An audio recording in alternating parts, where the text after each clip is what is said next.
Perkenalkan,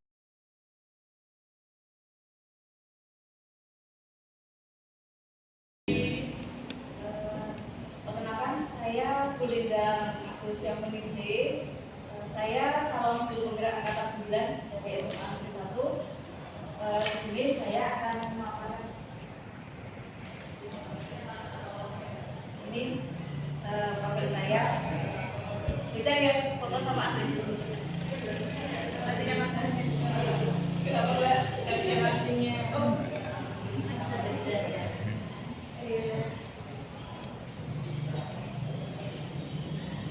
Saya mohonkan budaya positif. Sebelum kita masuk ke apa itu budaya positif, saya akan memberikan pertanyaan pemantik.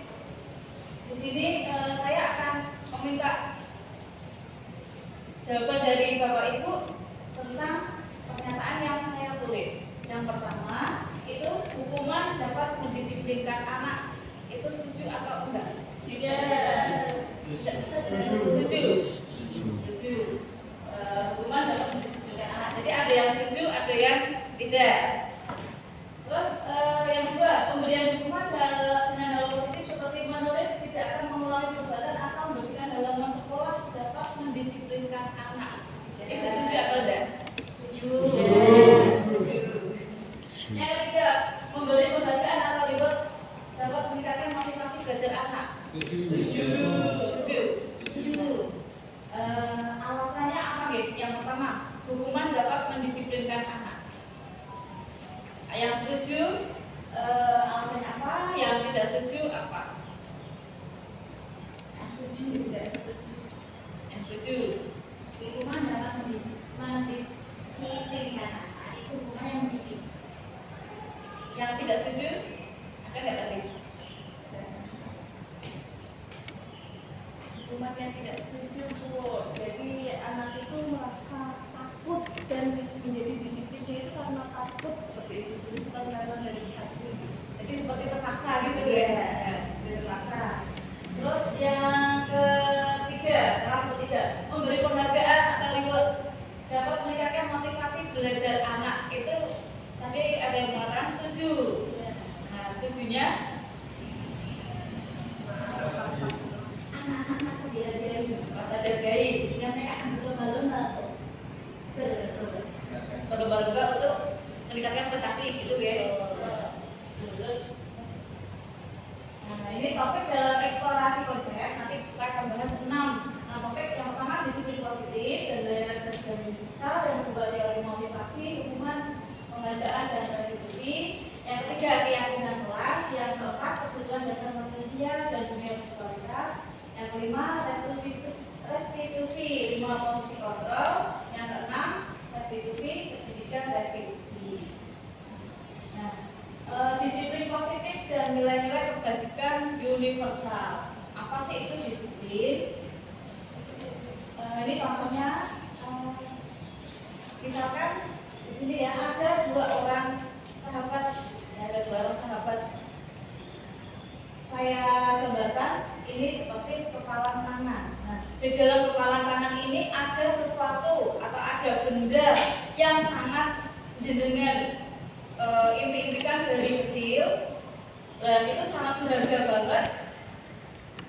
Tiba-tiba teman Anda itu meminta Anda membuka kepalan tangan. Kira-kira apakah yang akan Anda lakukan? Apakah akan dibuka begitu aja atau akan jenengan tutup terus seperti ini? Alasannya apa? Kenapa kok ditutup terus? Karena berharga. Karena berharga. Maksudnya berharga gimana ya? Nah, karena itu juga dari kecil. Nah, jadi gini, paradigmanya kepalan tangan di sini dalam kepalan tangan kita ini ada sebuah harapan, ada sebuah benda, ada sebuah impian kita dari kecil, ya kan? Begitu ada orang yang menginginkan, pasti kita nggak rela. Contoh aja lah, misalkan benda yang kita sudah mencintai benda itu, sudah menyayangi, tiba-tiba ada orang lain yang ingin merebutnya, pasti kita akan sekuat tenaga untuk mempertahankan. Di teori kontrol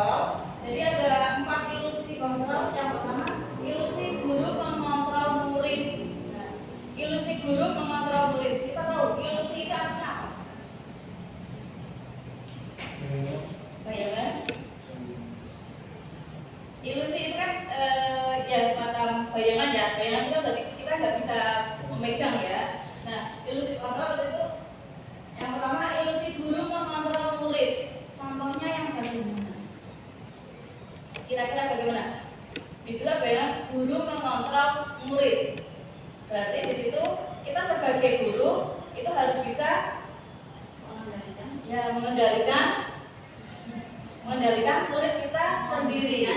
Ya, apapun yang terjadi pada murid kita harus bisa mengondisikan, mengontrol seperti itu geng, supaya murid yang kita kontrol tadi tidak lepas begitu saja. Yang kedua, ilusi bahwa kritik dan membuat orang merasa bersalah dapat menguatkan karakter. Membuat orang merasa bersalah itu maksudnya seperti ini. Ada seorang murid yang melakukan kesalahan, pasti dia nggak akan begitu saja mengakui kesalahannya, benar apa enggak. Itu kita sebagai guru harus bisa mengkomunikasikan pada murid supaya murid itu mau mengakui kesalahannya. Caranya bagaimana? Kita tuntun seperti Gajah Dewantara, karena Gajah Dewantara itu kan mengatakan bahwa guru itu sebenarnya menuntun. Ya, jadi guru itu sebenarnya menuntun itu dalam arti banyak sekali. Jadi kita membimbing, kita mendidik, kita memotivasi, dan menurut Gajah Dewantara juga mendidik itu atau menuntun siswa atau murid itu dari yang tidak tahu menjadi tahu, dari yang tidak bisa menjadi bisa. Makanya ketika kita mendapat murid yang bagaimanapun kondisinya, dari tingkatan manapun, kita harus bisa memanage murid itu sendiri supaya menjadi yang lebih baik dari yang sebelumnya. Nah, untuk membuat murid mengakui kesalahannya, itu kita istilahnya membuat merasa bersalah. Jadi kita turun pelan-pelan, akhirnya dia akan mengakui kesalahannya karena dia merasa oh dirinya memang bersalah. Itulah membuat rasa bersalah. Yang ketiga, ilusi bahwa semua penguatan positif, efektif dan bermanfaat. Penguatan itu seperti motivasi, seperti bimbingan. Jadi kita kuatkan murid kita ketika dia merasa down. Sehingga penguatan positif yang diberikan oleh seorang guru itu insya Allah akan bermanfaat bagi murid itu sendiri. Caranya bagaimana? Ya kita harus dengan sabar menuntun murid tersebut. Yang keempat, ilusi bahwa orang dewasa memiliki hak untuk memaksa. Jadi kita sebagai guru, kita berhak untuk memaksa murid berubah menjadi lebih baik. Tetapi memaksanya itu juga harus menggunakan aturan. Tidak asal kita paksa seperti itu. Siapa sesungguhnya yang memiliki kontrol? Contoh, stimulus respon. Jadi ada sebab realitas kebutuhan kita sama, tapi di teori kontrol pilihan realitas kebutuhan kita berbeda. Memang setiap anak itu memiliki kebutuhan yang berbeda-beda. Makanya ketika kita terjun di kelas, kita akan menemui bermacam-macam karakter murid karena memang dari berbagai kalangan. Tinggal kita sebagai guru harus pandai-pandai mengelolanya. Untuk yang kedua, semua perilaku memiliki tujuan. Teori kontrolnya, stimulus responnya kira-kira bagaimana? Jadi saya jelaskan lagi. Kalau yang untuk teori kontrol itu sudah mengarah pada fokusnya. Kalau untuk yang stimulus respon itu sifatnya global. Kira-kira stimulus responnya bagaimana?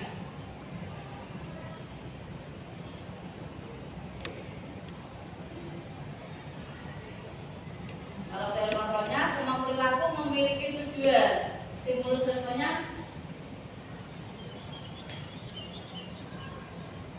kira-kira apa?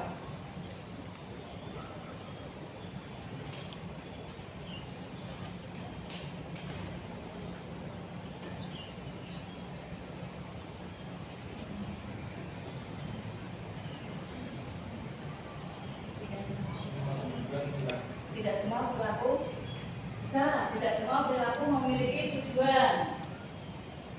Kata-kata semua itu bisa kita gantikan dengan satu. Jadi perilaku memiliki tujuan yang berbeda, ya, tapi tidak semua. Terus yang ketiga, hanya Anda yang bisa mengontrol diri Anda. Stimulus responnya yang teori kontrol itu sudah khusus. Hanya Anda yang bisa mengontrol diri Anda. Jadi stimulus responnya orang lain bisa mengontrol diri Anda, yaitu stimulus responnya. Terus yang keempat, saya bisa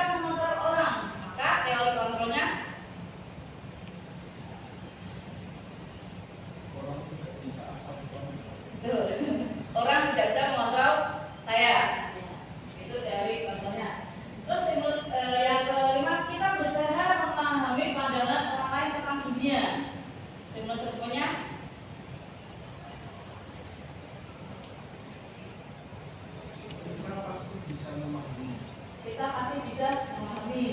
Ya, menjawab. Kita pasti bisa memahami pandangan orang lain. Yang terakhir, model berpikir menang atau kalah. Contohnya harus menang. Contohnya model berpikir menang. Ya, responnya menang atau kalah. Berarti kontrolnya menang. Gak mungkin kan kita pilih kalah.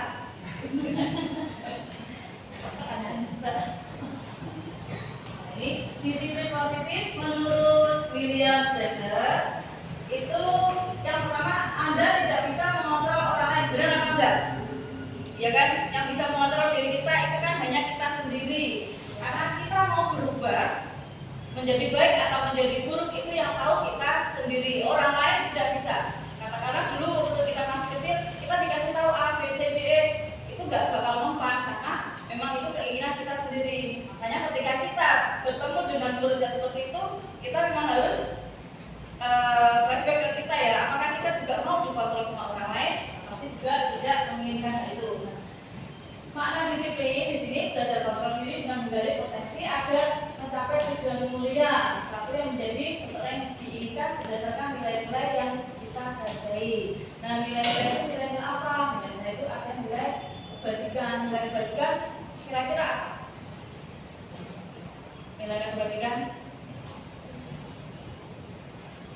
Nilai kebajikan itu nilai-nilai yang baik ya. Contohnya jujur, terus tanggung jawab, disiplin, menghargai. Nah, itu nilai kebajikan dan masih banyak lagi. Semua perilaku memiliki tujuan. Di situ ada teori motivasi. Teori motivasi di situ ada dua, motivasi eksternal dan motivasi internal. Yang eksternal itu untuk menghindari hukuman. Nah, seperti tadi kita berangkat lebih awal, ya, atau umpamakan kita sebagai murid, kita berangkat lebih awal atau kita masuk kelas lebih cepat daripada kita nanti kena hukuman.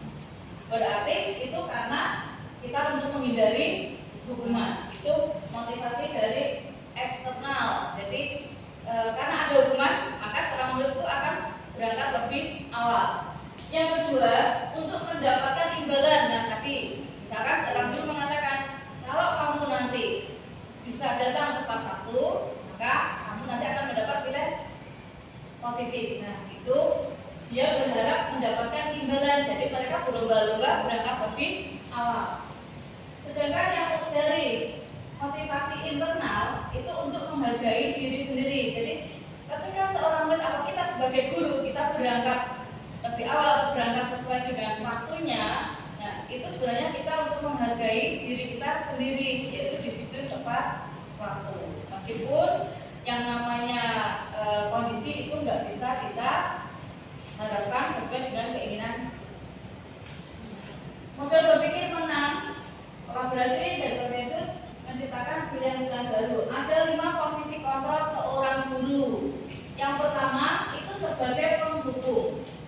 Yang kedua sebagai pembuat rasa bersalah. Yang tiga sebagai teman. Yang empat sebagai pemantau. 5 sebagai manajer. Nah, kira-kira panjenengan itu kan semuanya calon guru ya, calon guru dan bapak ibu guru. Kira-kira posisi kita yang paling tepat sebagai apa? 1 sampai 5. Nah, yang paling tepat itu kita sebagai manajer, karena kita harus bisa memanage murid kita sendiri. Berbagai karakter murid kita itu harus bisa kita manage sesuai dengan karakter murid masing-masing. Kalau kita sebagai penghukum, itu contohnya misalkan ada murid terlambat mengumpulkan tugas. Murid terlambat mengumpulkan tugas. Terus kita kasih panis, saya nggak akan mau terima karena kamu sudah terlambat. Atau misalkan karena dia terlambat mengumpulkan tugas, langsung kita hukum. Sekarang kamu bikin tulis lagi sampai 10 lembar. Kira-kira itu termasuk hukuman atau termasuk penghargaan ya? Hukuman ya ada. Dan kita tahu kalau murid semakin sering dikasih hukuman, apa terjadi? Abai terhadap perintah atau tata. Betul, akan mengabaikan. Yang kedua, murid itu pasti dia akan merasa jenuh juga dengan guru, ya kan? Jadinya apa? Di dalam hati dia merasakan tidak nyaman. Padahal yang namanya pembelajaran itu kita harus memberikan kenyamanan pada murid.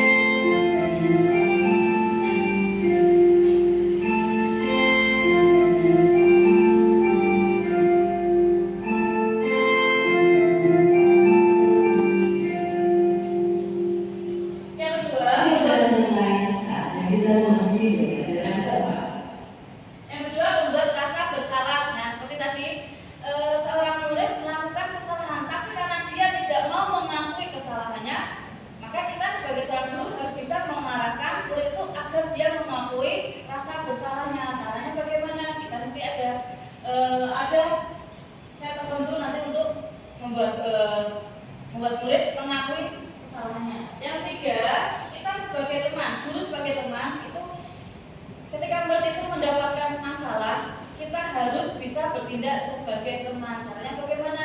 Ya kita dengan cara sharing-sharing dengan murid.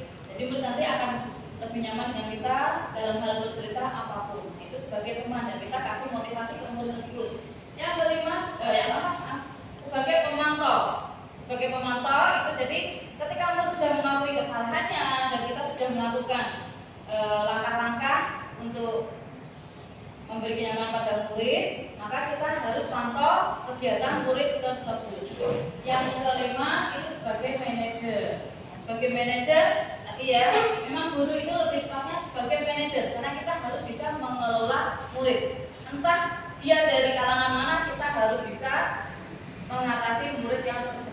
Jadi di sini kita sebagai manajer, murid sebagai subjeknya ya. Memang sebagai objeknya. Nah, dari 5 posisi kontrol untuk mengatasi murid yang bermasalah, kita bisa menggunakan segitiga restitusi. Apa itu segitiga restitusi? Jadi segitiga restitusi itu semacam penyelesaian masalah tanpa memberikan hukuman. Jadi itu namanya restitusi. Di situ solusi yang paling baik. Nah, di segitiga restitusi itu yang pertama kita menstabilkan identitas. Jadi kita ketika ada murid yang melakukan kesalahan, kita stabilkan dulu identitasnya, kita tenangkan muridnya dulu. Nggak harus kita langsung mengatakan atau kita cek, kamu ini bersalah ini, itu nggak boleh. Jadi kita tenangkan muridnya dulu. Caranya bagaimana? Kita bisa mengatakan dulu kita sebagai bapak ibu guru juga pernah melakukan kesalahan seperti yang kamu lakukan. Jadi kita tenangkan dulu.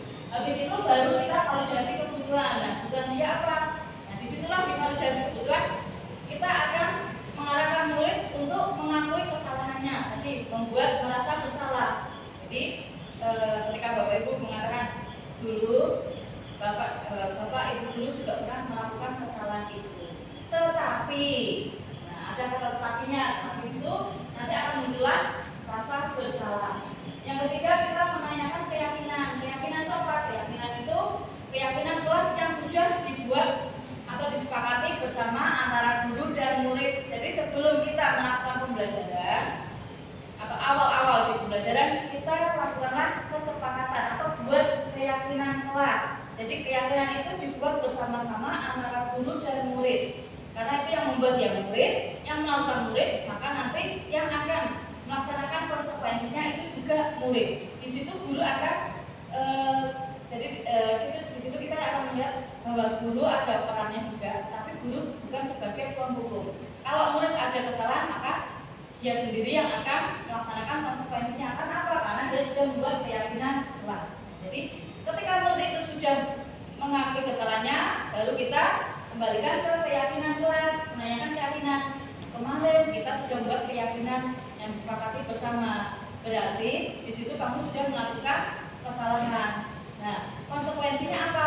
Disitulah nanti akhirnya murid akan merasa, oh ternyata saya ada masalah, tapi saya tidak dihukum, tapi saya dituntut untuk menyelesaikan masalah itu secara baik dan itu bisa membuat nyaman si murid.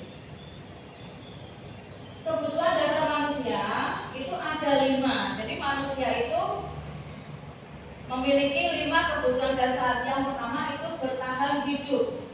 Yang kedua, menguasai. Ketiga, kasih sayang dan rasa diterima. Yang keempat, kesenangan. Dan yang kelima, kebebasan. Seorang murid itu juga memiliki 5 kebutuhan dasar. Jadi dia bertahan hidup. Bertahan hidup maksudnya dia bertahan di pembelajarannya, di dalam kelasnya. Yang kedua, penguasaan. Dia juga yang namanya manusia normal ya, itu pasti memiliki rasa ingin menguasai. Benar apa enggak? Ya, pasti itu ada. Yang ketiga, memiliki kasih sayang dan rasa diterima. Setiap orang itu memiliki kasih sayang dan juga ingin diterima oleh lingkungan belajarnya. Itu sudah normal ya, belajar ya. Yang keempat, setiap orang itu juga memiliki kesenangan. Jadi makanya di kurikulum Merdeka ini pembelajaran itu memang harus menyenangkan karena memang mereka memiliki kebutuhan dasar kesenangan, ada kebebasan. Nah, kebebasan dalam hal ini bukan berarti belajarnya terus bebas sebebas-bebasnya, tidak. Bebas di sini juga ada aturannya, tetapi mereka lebih bebas untuk mengeksplorasi kreativitas dari dalam dirinya, sehingga siswa itu memiliki bisa mengeluarkan pendapat apa yang ada dalam dirinya.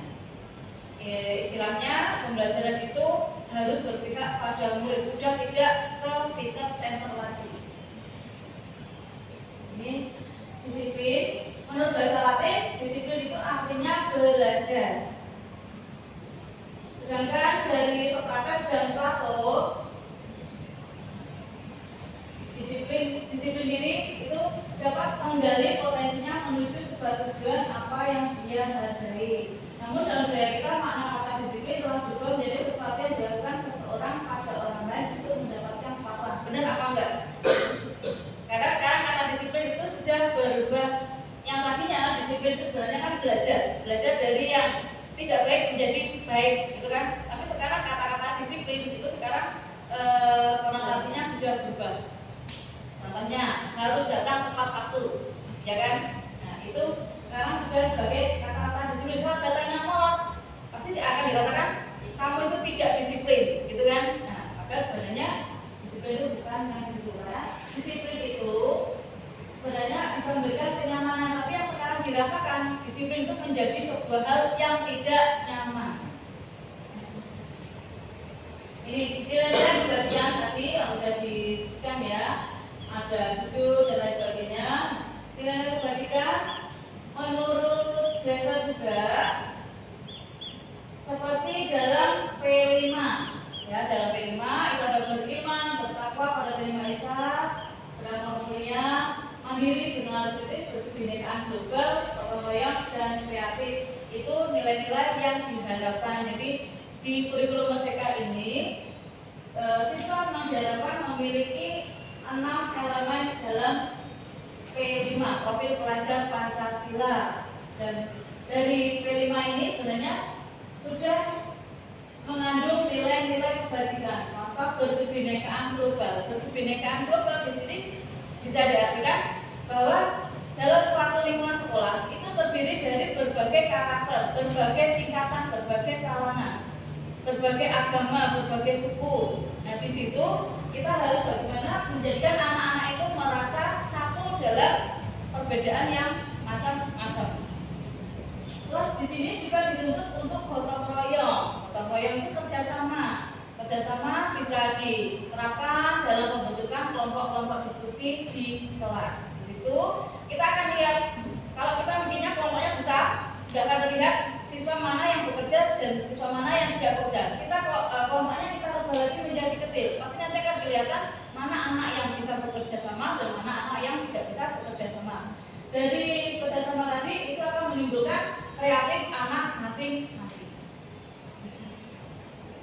Ini teori motivasi, hukuman dan penghargaan serta restitusi. Jadi teori motivasi ada eksternal dan ada internal. Yang eksternal tadi yang berupa hukuman, ketidaknyamanan. Nanti ya kita berangkat sekolah lebih awal karena kita menghindari hukuman. Kita mengerjakan tugas tepat waktu karena kita juga menghindari hukuman.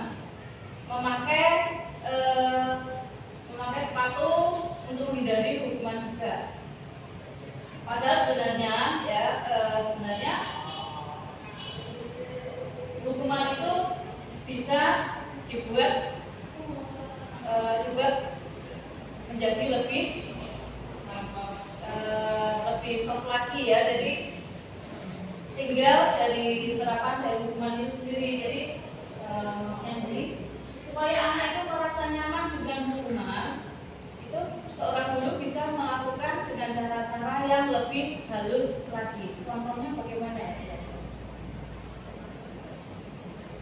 Misalkan ada anak dia mengumpulkan tugas terlambat, supaya anak-anak itu tidak menganggap itu sebagai hal yang tidak nyaman.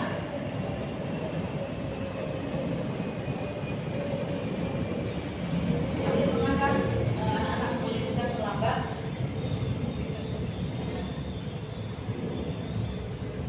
Jadi saya kembalikan ke jenengan lagi ya, karena yang tahu kondisi anak itu Bapak Ibu guru, jadi itu memperhatikan. Yang pasti di sini sebisa mungkin kita untuk menghindari murid agar jangan sampai dia merasa tertekan.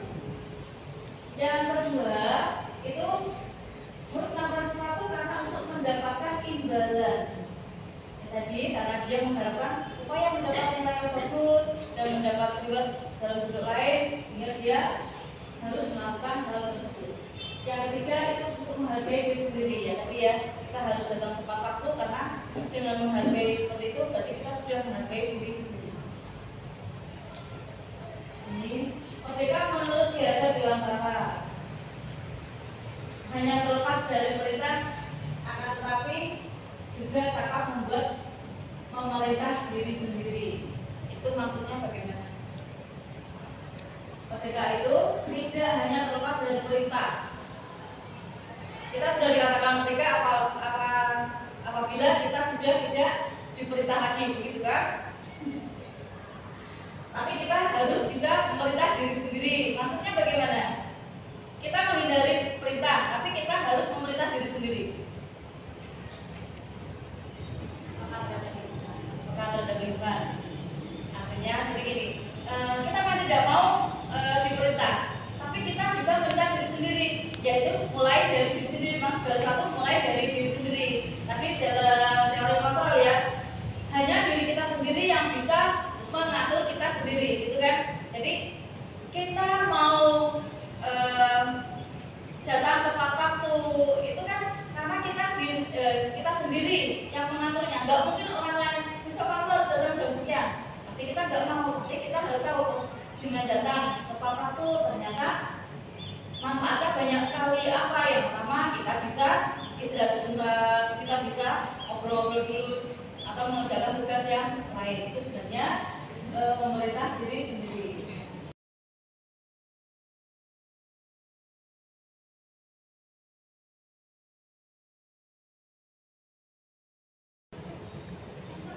Ini tadi dihukum oleh penghargaan.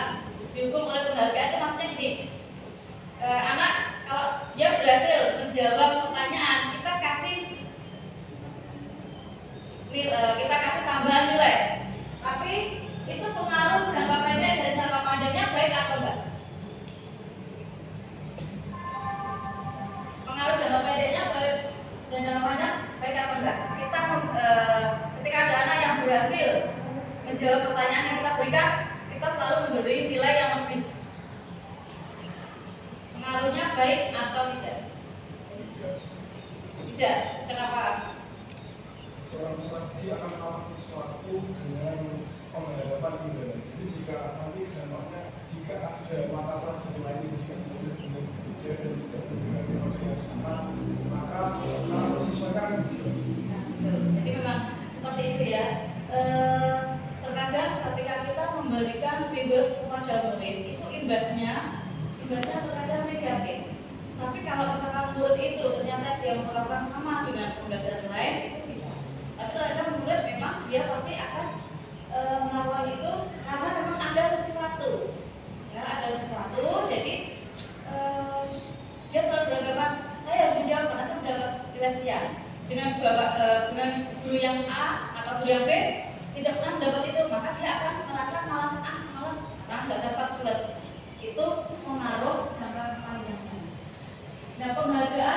sebenarnya menghukum. Menghukum apa? Yang menghukum bagi siswa itu sendiri. Ya seperti tadi yang dikatakan Pak siapa? Pak Alia tadi memang murid kalau semakin diberi penghargaan pasti dia asumsinya kalau nanti guru ini tidak memberi maka dia akan berbeda perlakuannya. Penghargaan mengurangi ketepatan. Maksudnya mengurangi ketepatan itu bagaimana?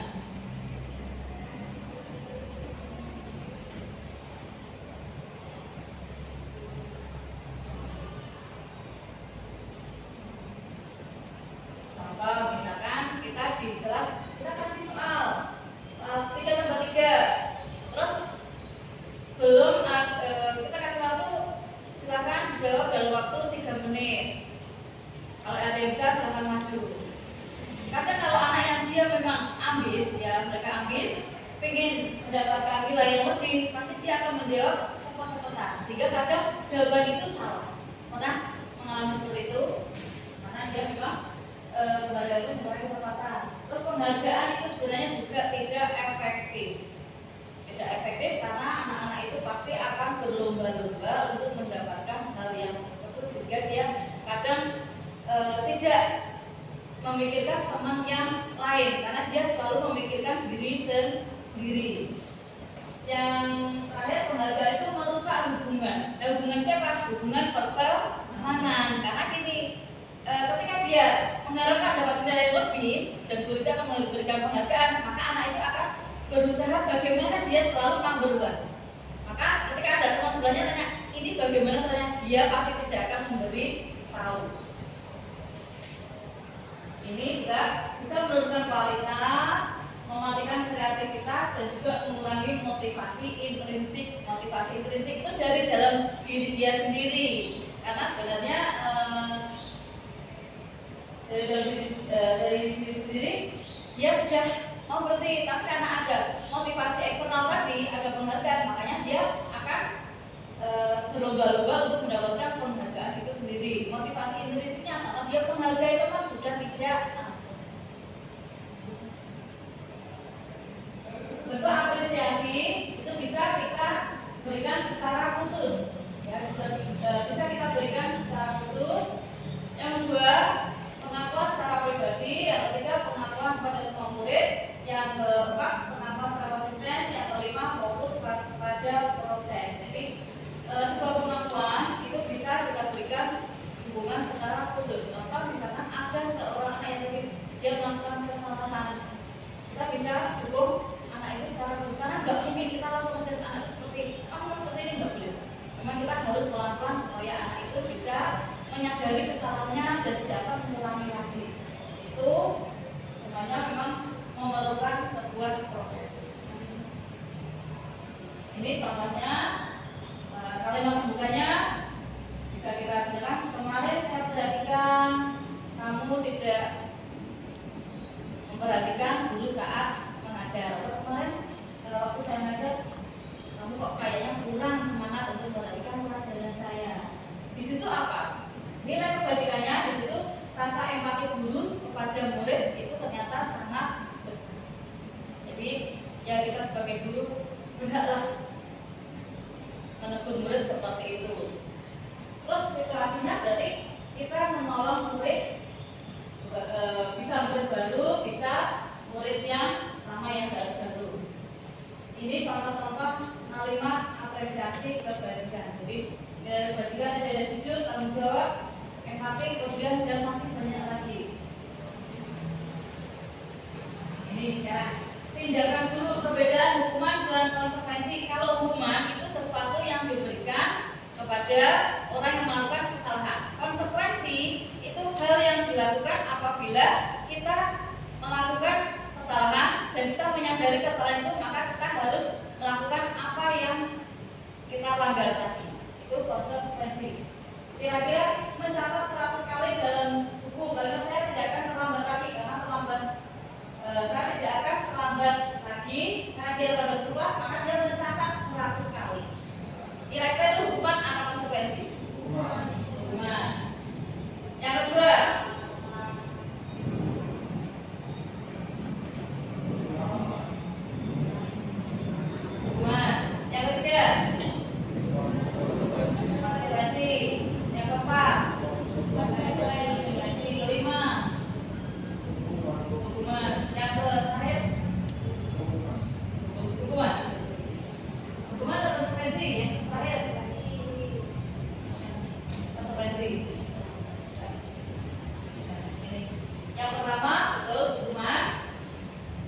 Hukumannya itu berupa mencatat 100 kali, saya tidak akan terlambat lagi. Yang kedua, karena dia terlambat, maka dia cukup lari mengelilingi lapangan basket 2 kali.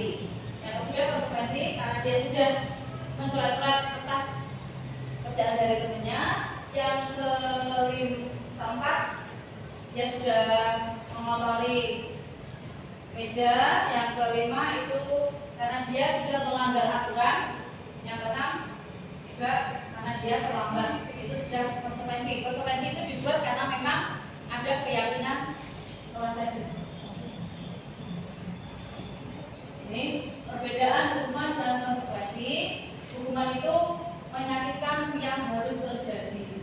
Kalau konsekuensi sesuatu yang harus terjadi. Membuat anak sakit untuk jangka waktu lama. Benar nggak hukuman itu membuat anak sakit? Ya kan? Sakitnya mungkin nggak terlihat ya, karena sakitnya bisa jadi sakit hati, gitu kan? Pasti ada, karena anak itu pasti dalam memori anak akan mengatakan guru itu galak kalau saya. Galaknya di mana? Karena dia sudah ngasih hukuman ke saya. Pasti memori anak itu akan merekam lebih lama lagi. Tapi kalau konsekuensi itu hanya memberi rasa tidak nyaman dalam jangka pendek. Karena pas saat itu juga anak itu langsung mengerjakan. Hukuman itu sifatnya paksaan dan anak itu memang membenci kedisiplinan. Tapi kalau konsekuensi, anak menghargai disiplin karena dia sudah melakukan semacam tadi ya keyakinan kelas atau perjanjian kelas. Dan konsekuensi itu berupa stimulus atau tanggapan. Saya baca sendiri gitu. Yang terakhir, hukuman itu bisa menyebabkan rasa bersalah, dipermalukan, dan anak itu merasa tidak dihargai. Apalagi kita memberikan hukuman anak itu di depan orang banyak, pasti anak itu akan semakin merasa rendah diri dan dia akan merasa tersakiti. Tapi kalau konsekuensi itu dia akan diasingkan, rasa tidak nyaman hanya sementara karena itu sifatnya tidak lama. Ini identitas disiplin dan identitas hukuman.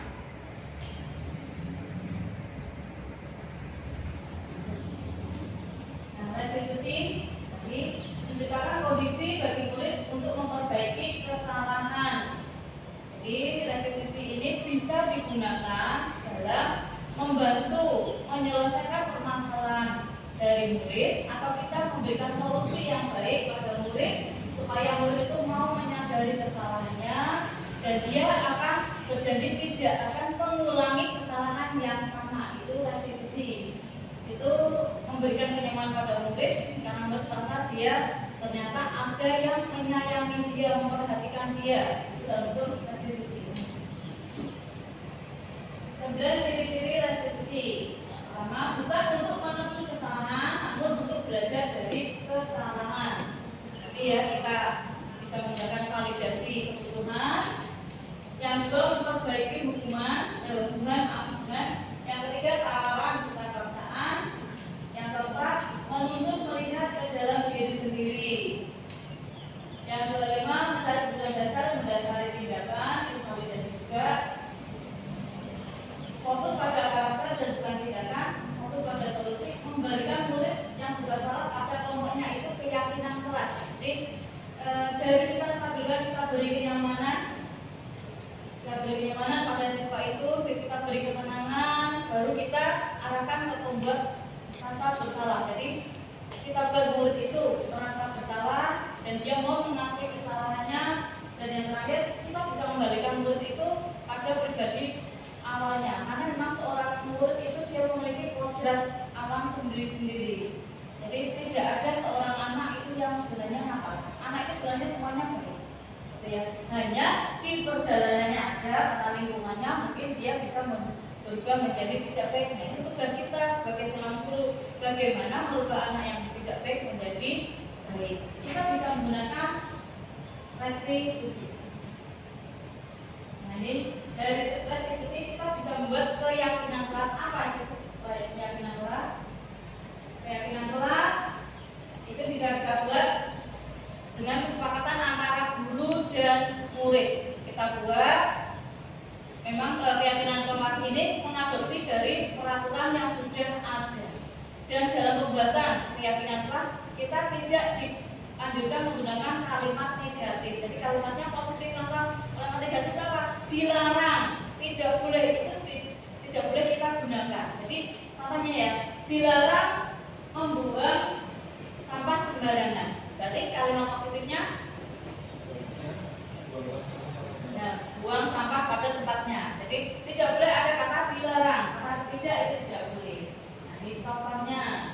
Mengapa kita memiliki peraturan harus menggunakan helm bila mengendarai kendaraan roda 2?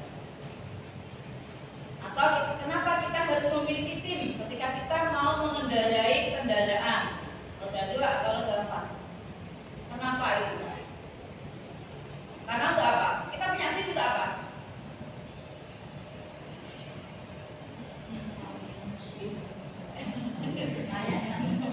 Aturan kan itu, ya kan? Untuk keselamatan juga, ya enggak? Kita pakai helm juga untuk keselamatan. Terus yang kedua, mengapa kita memiliki peraturan 3M menggunakan masker, mencuci tangan, dan menjaga jarak 1,5 meter? Itu untuk apa? Keselamatan. Terus untuk kesehatan.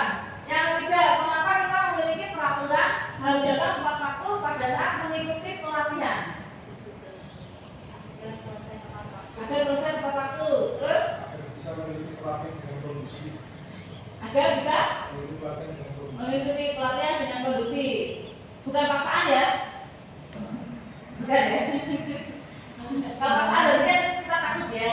Ya sebenarnya kita bisa yang ketiga itu ya. Kita mengapa memiliki peraturan datang tepat waktu supaya kita bisa menyerap ilmunya itu lebih baik, gitu kan? Kita kalau kita terlambat pasti kita tanya-tanya teman tadi apa. Seperti saya juga sering terlambat. Nah ini jadi ada lingkaran ya. Yang paling kecil peraturan kelas. Jadi dari peraturan kelas itu bisa mengadopsi dari peraturan sekolah. Kita bisa membuat keyakinan kelas. Kita buat keyakinan kelas. Jadi enak kalau kita sudah bikin keyakinan kelas. Itu jalan itu enak. Guru tidak akan disalahkan. Karena apa? Murid sudah membuat keyakinan kelas itu sendiri. Sudahkah membuat keyakinan kelas? Itu bisa dibuat ya keyakinan kelas. Jadi jenengan enak kalau pas ngajar, ketika murid melakukan kesalahan, konsekuensinya apa? Ya sudah dia bisa menjalankan sendiri. Dan itu harus dijalankan. Dari keyakinan kelas itu nanti akan membentuk sebuah lingkungan positif. Dan dari lingkungan positif itu bisa menjadi budaya positif. Seperti di SMA Negeri 1 kita sudah mempunyai budaya positif. Yang pertama apa? Murid ketika datang di gerbang, Bapak Ibu guru sudah menyambutnya di gerbang. Pada saling nggak ya murid? Nggak saling. Ya, mungkin karena efek pandemi dulu ya. Pandemi dulu kan nggak bisa saling. Nah, yang kemarin kita lakukan itu ada bersih-bersih. Itu termasuk budaya positif. Terus ada Jumat sehat juga, makan bersama, itu juga termasuk budaya positif. Ini untuk keyakinan kelas kita bisa menggunakan tabel Y atau tabel T. Nah, di tabel T ini yang tampak itu seperti apa, yang tidak tampak seperti apa. Contohnya tampak.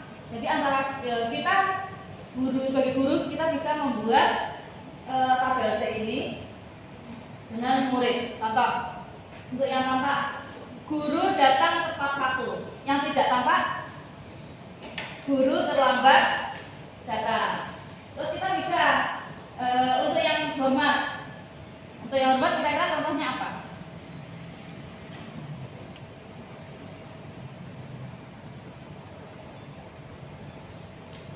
Murid memberi salam ketika masuk kelas. Yang tidak tampak berarti boleh menggunakan murid diam saja ketika masuk kelas. Terus yang bekerja ini dalam arti bekerja sama, dalam artian diskusi kelompok. Yang tampak contoh kalimatnya bagaimana? Siswa berinteraksi dalam kelompok, berkolaborasi dengan teman sekelompok. Yang tidak tampak berarti siswa mengerjakan sendiri. Yang tidak tampak. Ini contohnya tadi tampak seperti datang tepat waktu, yang tidak tampak sering hadir terlambat, menyapa teman, tidak acuh pada teman dan guru itu menghormati, dan yang bekerja tadi menjalankan tugas tepat waktu, tugas tidak diberikan, tekun menyimak, dan tadi ya kerjasama itu ya, kolaborasi dengan teman, yang tidak tampak itu mengerjakan sendiri-sendiri. Lanjut. Ini. Nah, ini ada peraturan selalu kembalikan buku ke tempatnya, keyakinan kelasnya. Kita bisa membuat keyakinan kelas. Tadi kan saya bilang dalam membuat keyakinan kelas jangan menggunakan kalimat negatif. Di situ jenengan bisa melihat ada berapa kalimat negatif. Ada berapa? Ada 4 ya. Dilarang membantu orang lain, dilarang melakukan kekerasan, dilarang menggunakan narkoba, dan jangan berlari di kelas atau koridor. Keyakinan kelasnya atau dan nilai kebajikannya selalu kembalikan buku ke tempatnya. Itu berarti termasuk apa? Disiplin atau tanggung jawab atau jujur? Tanggung jawab. Dilarang mengganggu orang lain. Harusnya kalimatnya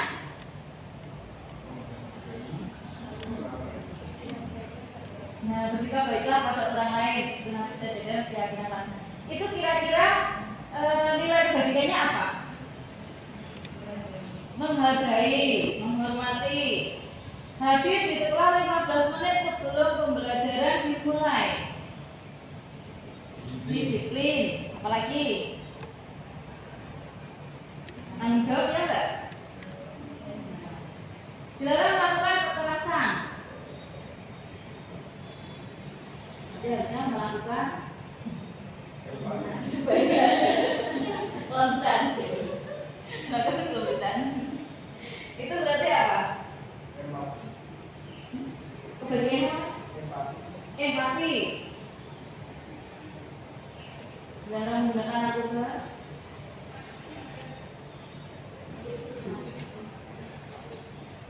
Nilai kebajikannya apa itu? Kesehatan, keselamatan. Keselamatan juga loh, itu kan nyawa kita namanya, ya kan? Narkoba enak apa? Berganti menunggu giliran.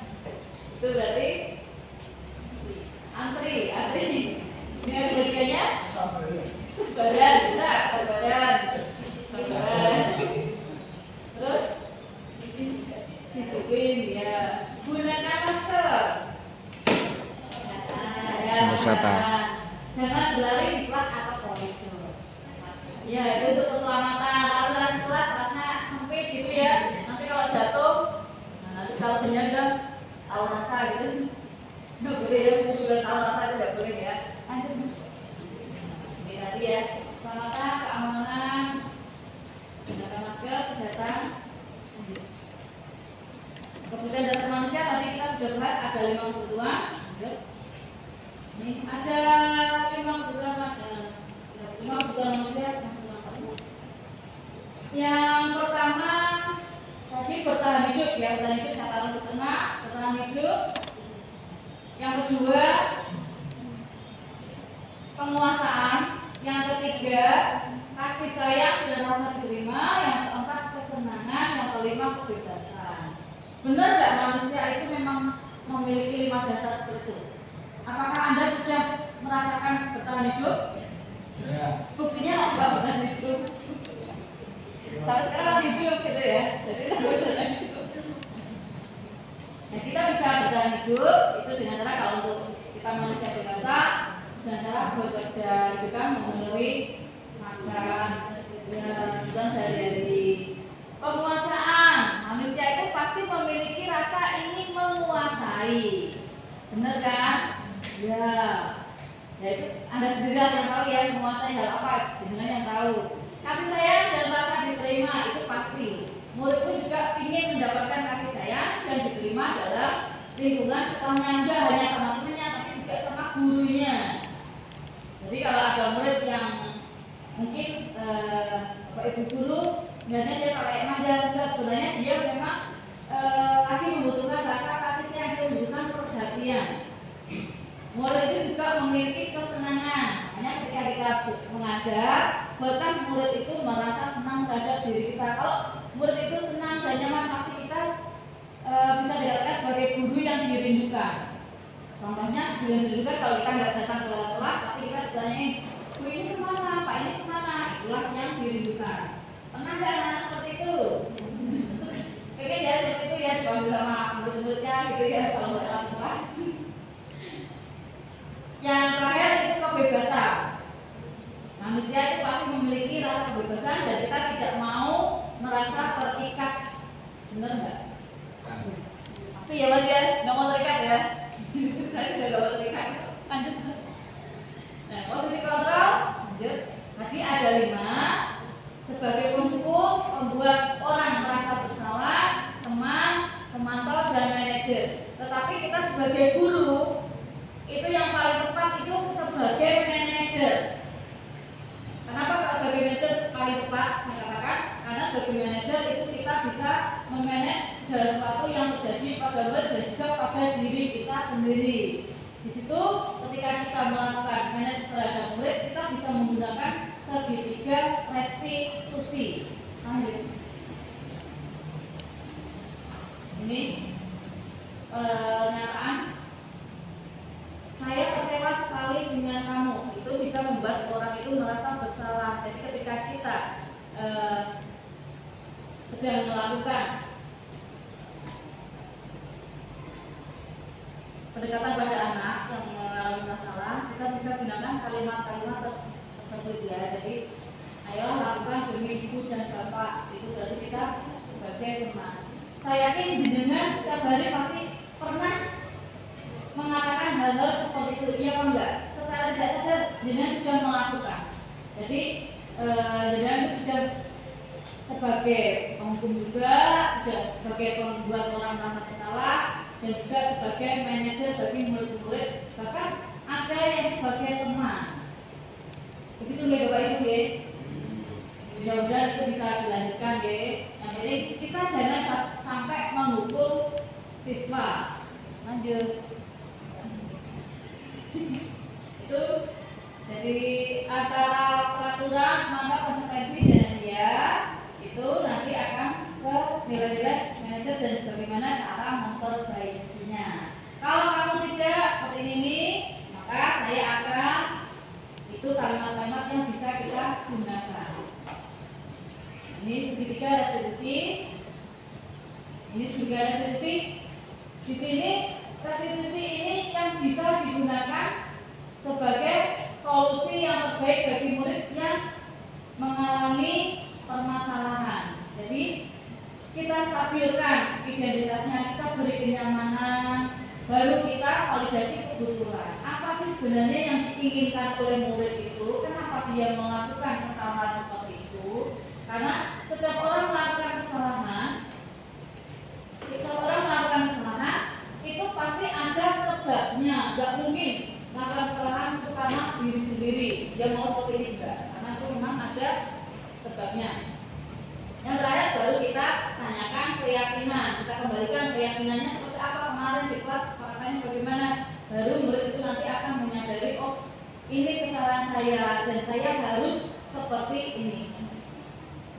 Ini jadi kalimat-kalimat yang bisa kita gunakan, bisa bukan identitas itu untuk membuat anak yang merasa gagal karena berbuat salah menjadi positif terhadap dirinya. Jadi dia tidak selalu merasa bersalah karena kesalahannya itu sendiri. Jadi anak itu akan tetap merasa nyaman. Itu kalimat-kalimat yang bisa Bapak Ibu guru gunakan. Berbuat salah itu hal yang manusiawi. Tidak ada manusia yang sempurna dan lain sebagainya. Lanjut Mas. Sedangkan untuk validasi kebutuhan, untuk mengetahui apa sih yang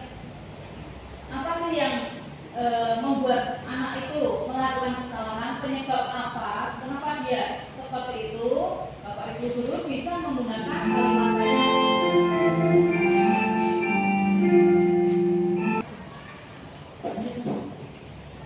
Ini yang untuk menanyakan keyakinan. Jadi kita kembalikan lagi siswa kita untuk menyadari kesalahannya dan dia mau menjadi anak yang lebih baik. Lanjut. Ini contoh budaya positif yang udah dilakukan di SMA 1 ya. Itu ada kerja bakti, ada makan bersama, dan ada senam bersama. Ini lanjut Mas. Hal baru apa yang membuat paradigma saya dapatkan, ya mudah-mudahan dengan presentasi ini Bapak Ibu guru akan mengetahui bagaimana nanti menghadapi siswa yang mengalami masalah. Jadi tidak semua masalah bisa diselesaikan dengan kekerasan. Tapi kita harus tadi yang dengan kelembutan ya. Terima kasih. Mungkin hanya ini yang bisa saya sampaikan. Apakah ada pertanyaan? Tidak ada ya. Kalau tidak ada, saya ucapkan terima kasih pada Bapak Ibu guru. Mudah-mudahan yang saya sampaikan bisa diterima dan tidak menyinggung perasaan